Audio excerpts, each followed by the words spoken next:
fisik. Boleh duduk. Ya. Kita mau ngopi susu. Ngobrol perkara iman sungguh-sungguh. Ya. Jadi kalau ditanya nih, Aditya, Denny, Andre, Baban, kalau ditanya ada enggak orang susah di dunia itu? Tak ada ya. Semua orang ni tak ada nak hidup susah. Maunya apa kita di dunia ni? Hidup nyaman, enak, tidak, tenang, kaya, bahagia. Betul ya? Kalau ditanya, semua orang ingin bahagia, semua ingin sukses, semua ingin kaya. Betul ya?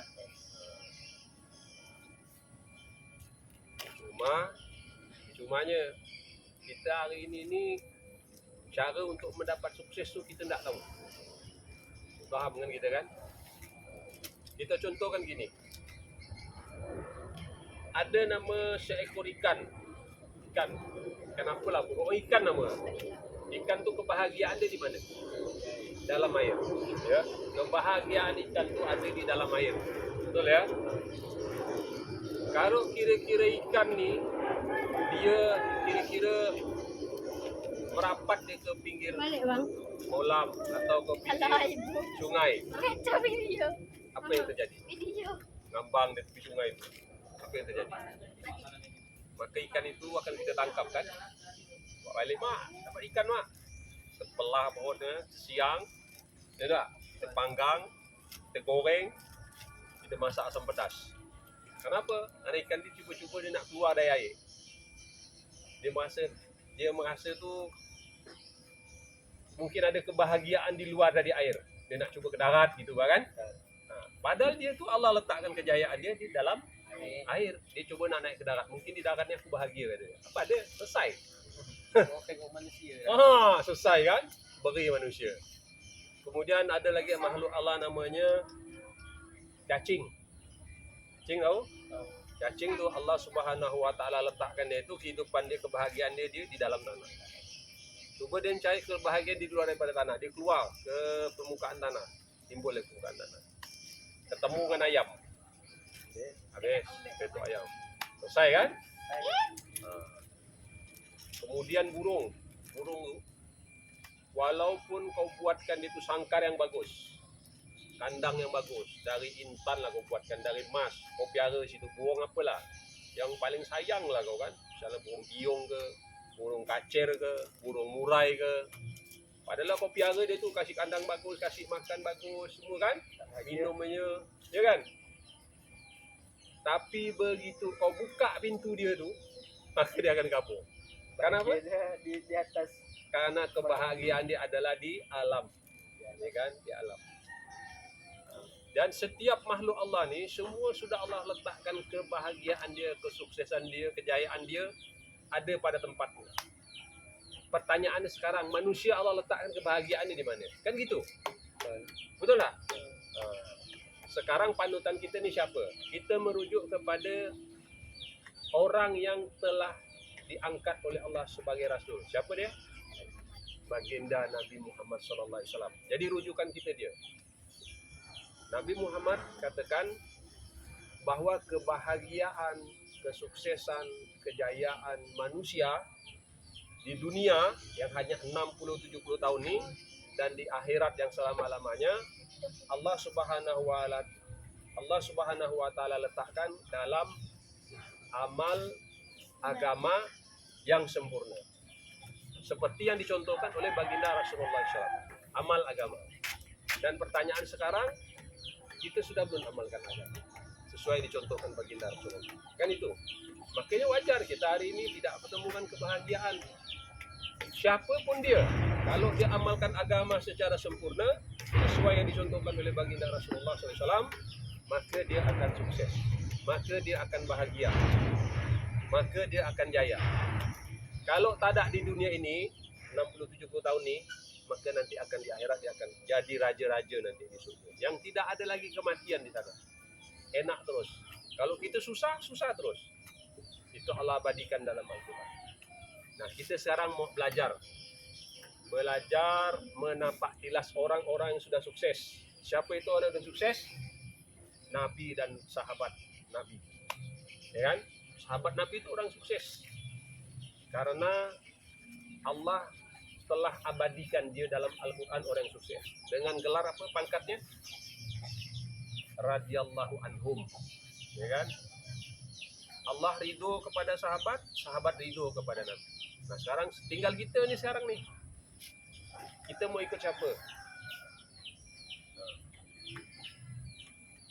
Kalau kita menganggap kebahagiaan itu terletak pada pangkat, berarti orang-orang yang pangkat yang kaya. Ya lah, pangkatnya jenderal, kapolda, kapolri, ya kan? Atau orang yang punya harta yang banyak, punya mobil, punya rumah bagus, berarti dia yang bahagia. Tapi tidak, Allah letakkan kebahagiaan, kesuksesan dalam amal agama ini. Seperti siapa? Seperti kenal nama sahabat Bilal. Pernah dengar tak? Bilal. Bilal. Tahu sahabat Bilal? Bilal tu sahabat Nabi, seorang budak. Budak tu kalau sekarang ni pembantu pula. Tapi dia tak punya kekuasaan, tak punya daya dan upaya. Tapi dia mengamalkan agama sesuai yang dicontohkan oleh baginda Rasulullah. Maka dia jadi orang yang sukses. Dia dijadikan Allah gubernur di Damaskus, Irak kalau sekarang. Dia dapat istri yang orang kulit putih cantik, jelita. Karena apa? Karena dia mengamalkan agama. Nah, sekarang tinggal tugas kita nih. Kalau kita mau sukses, kita mau bahagia, maka kita harus mengamalkan agama. Ya, agama itu tidak susah, mudah agama itu. Kalau bahasa saya itu makan-makan jalan-jalan. Duduk, dengar, diam, laksanakan. Dengar, amal. Dengar, amal. Dah. Sami'na wa ta'na. Kami dengar, kami taat. Contoh, Rasulullah perintahkan kita puasa di bulan Ramadan. Suruh kita puasa. Allah perintahkan kita puasa kan? Maka kita puasa. Nampak susah. Tak makan kita satu hari. Nampak susah. Tapi hakikatnya apa bodoh? Ya, apa nih? Tapi hakikatnya kita tuh bahagia. Karena pandangan itu bukan sekarang. Ya, pandangan tuh nanti. Bah. Kalau bisa ditamsilkan lagi tuh gini. Ditamsilkan tuh seperti ini. Seperti kita sekarang nih. Kita sekarang nih di dunia nih. Ini sudah kita alam yang ketiga. Nanti sekarang kita main bola tangan. Alam yang pertama itu ada namanya alam ruh. Jadi penciptaan manusia nih, kita ini sekarang berpindah ke alam. Nama ada alam ruh. Di alam ruh tuh, ruh nih sebelum ditiupkan kepada rahim seorang ibu, dia ditanya lo oleh Allah. Allah tanya lo pada ruh tuh. Alastu birabbikum. Kata Allah pada ruh, apakah aku ni Rabb kau, kata Allah pada ruh nih. Maka ruh ni bilang, benar ya Allah, engkau ni Rabb aku. Qalu bala syahidna. Benar ya Allah, engkau ni Rabbku, kata Allah. Maka ruh tadi itu ditiupkan ke rahim seorang ibu. Selama berapa? 9 bulan 10 hari. Di dalam perut seorang ibu nih, ya kan, dari alam ruh ke alam rahim, pindahkan ke alam rahim.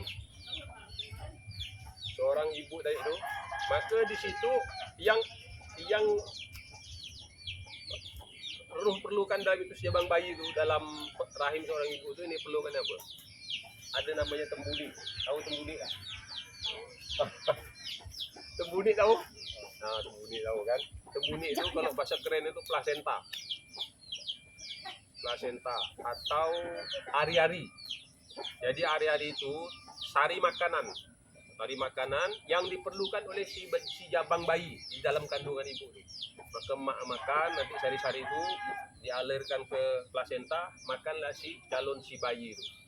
Bayi dalam perut itu dia tidak perlu kaki, tak perlu kaki. Ya Allah, ngapa kau kasih kaki ni Allah? Nyusah-nyusahan ya Allah. Bayi tidak perlu tangan, Dalam kandungan tu alamnya tak besar. Pot mak kita tu tak besar. 3 kilo, 4 kilo ya kita tu dalam kandungan. Kecil.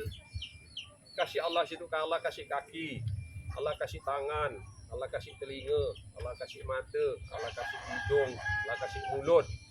Lengkap Allah kasih dalam situ. Padahal si bayi tak perlu tu, calon bayi tu. Yang diperlukan apa tadi? Plasenta. Ya kan? Maka yang dikasih Allah tadi itu dia protes ya sama Allah. Ya Allah, kenapa kau kasih ini ni? Saya ni tak perlu ini ni Allah. Kau perlu kau kasih saya ni hari-hari ya.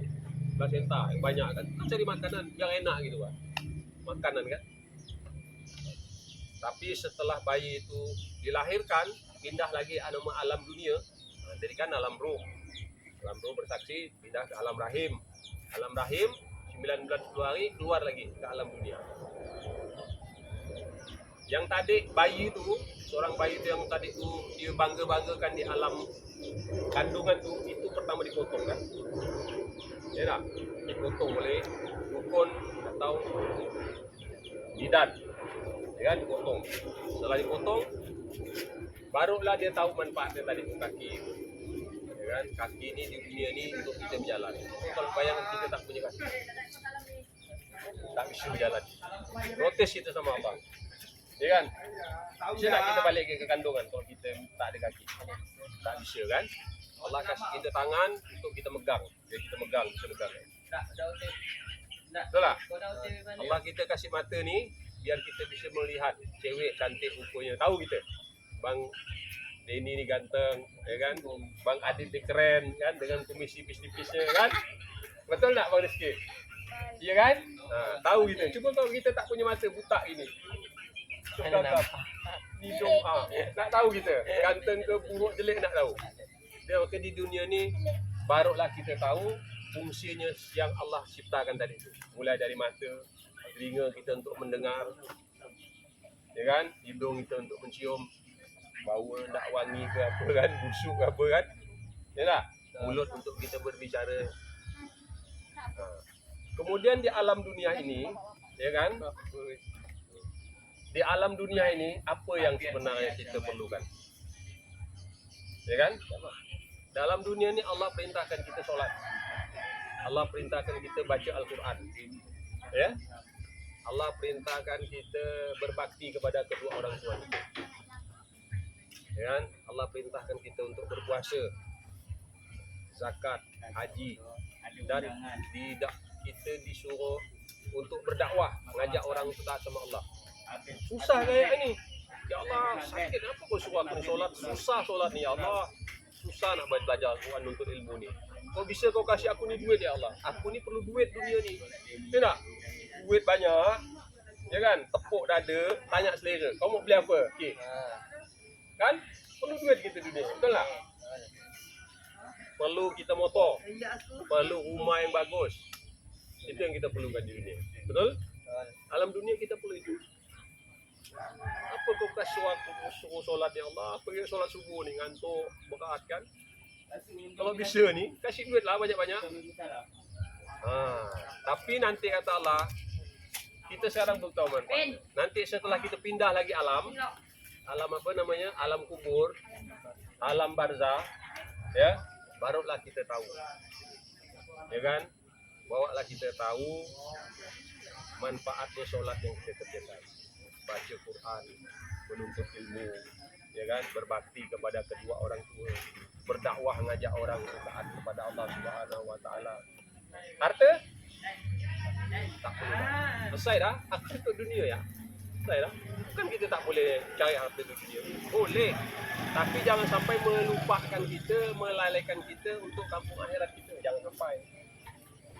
Allahu Akbar, Allahu Akbar. Allah panggil kita untuk solat, kita masih kerja. Tak boleh. Begitu Allah panggil kita untuk solat, stopkan lo bah. Itu dah lama, palinglah setengah jam. Serat lo. Izin lo bos, saya mau solat lo. Mau sekolah ada nak waktu diberi waktu untuk solat zuhur? Ada kan? Tak mungkin tak ada kan? Kayak gitu bah. Jadi Allah perintahkan kita solat, baca Quran, puasa, sedekah, berbakti kepada kedua orang tua, menuntut ilmu. Ini sebenarnya untuk kesenangan kita.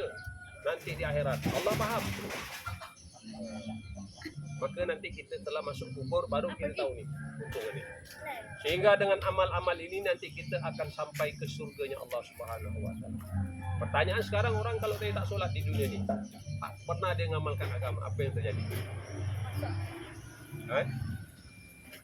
Solat tak mau, suruh puasa tak mau, suruh belajar tak mau, suruh baca Quran malas, suruh berbakti kepada kedua orang tua melawan, maka dia akan celaka. Ya? Yakin tak kita ni? Pasti ada barang ini. Nanti. Ya kan? Itu dah dalam rukun iman. Kita harus percaya pada barang-barang ini. Kubur. Harus kita yakin. Ya kan? Inilah. Maka tujuan saya tadi ni, Om ni, undang kita bersurau ni, kita mau berfikir untuk kampung akhirat kita ni. Biar kita selamat. Kau bisa dua-duanya. Dunia kita sukses, jadi orang-orang sukses sesuai dengan cita-cita kita apa? Apa cita-citanya Bang Denny? Jadi pengusaha. Masa nak ada cita-cita? Saya ni mau jadi orang sukses, jadi pengusaha. Saya mau jadi polisi. Saya mau jadi tentara. Saya mau jadi gubernur. Saya jadi pegawai negeri. Betul tak? Tak mungkin lah. Saya ini gini-gini. Serah lagi mana nanti. Bisa jadi bandar narkoba ya? Enggak kan? Betul lah? Ya. Ini kita. Tapi kalau kita tak bisa sukses dunia, ya kan, maka akhirat kita jangan sampai tak ada. Jangan sampai tak ada kita. Kalau kita tak bisa dapatkan dua-duanya ni, dunia dan akhirat, maka kita harus utamakan akhirat kita. Mudah. Laksanakan perintah Allah, jauhi larangan Allah. Selesai. Sampai kapan? Sampai kita mati. Kalau dah mati, selesailah.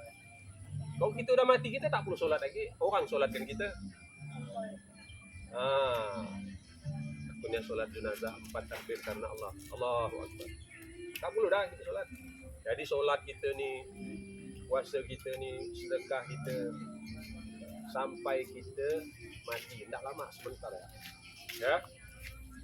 Ke atas perkara ini, Bang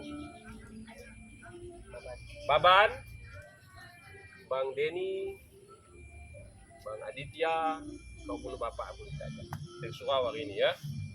Surau, kita mau ngopi. Ngopi susu. Ngobrol perkara iman, sungguh-sungguh. Salah ya? Kita tutup dengan doa kafaratul majlis. Subhanallah wa bihamdihi, subhanallah wa bihamdika, asyhadu an la ilaha illa anta, astaghfiruka wa atubu ilaik. Assalamualaikum warahmatullahi wabarakatuh. Cantik kan? Ganteng dia. Dah lama